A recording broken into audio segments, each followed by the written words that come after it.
వైద్య ఆరోగ్య శాఖ మంత్రి దామోదర రాజనరసింహ, మాజీ మంత్రి బీఆర్ఎస్ వర్కింగ్ ప్రెసిడెంట్ కేటీఆర్ మధ్య డైలాగ్ వార్ కంటిన్యూ అవుతుంది. ఆరోగ్యశ్రీ, ఈహెచ్ఎస్, జేహెచ్ఎస్ను 10 ఏళ్లు భ్రష్టు పట్టించిన బీఆర్ఎస్ నేతలు ఇప్పుడు నీతులు చెప్పడం సిగ్గుచేటన్నారు health minister Damodara Rajanarasimha. EHS కింద ట్రీట్మెంట్ కోసం పోయిన ఉద్యోగులు, పెన్షనర్లు కార్పొరేట్ హాస్పిటల్ యాజమాన్యాలు అవమానిస్తుంటే చోద్యం చూశారని ఫైర్ అయ్యారు. ఈహెచ్ఎస్పై కేటీఆర్ ట్వీట్కు కౌంటర్ ఇచ్చారు దామోదర.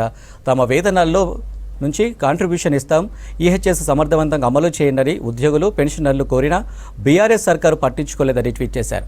10 ఏళ్లు మోసం చేసింది చాలదన్నట్టు ఎన్నికల ముందు హడావిడిగా ఓ డమ్మీ జీవో ఇచ్చి మరోసారి ఉద్యోగులను మోసం చేసే కుట్రలు చేశారన్నారు. ఉద్యోగులు, పెన్షనర్లు కోరుకున్నట్టుగా వారికి ఆమోదయోగ్యమైన రీతిలో ఈహెచ్ఎస్ను అమలు చేయబోతున్నామని తెలిపారు. గత బీఆర్ఎస్ సర్కారు హాస్పిటళ్లకు బకాయిలు విడుదల చేయకుండా, ప్యాకేజీల రేట్లు రివైజ్ చేయకుండా, ఆరోగ్యశ్రీ పేషెంట్లకు వైద్యం అందకుండా చేసిందన్నారు దామోదర.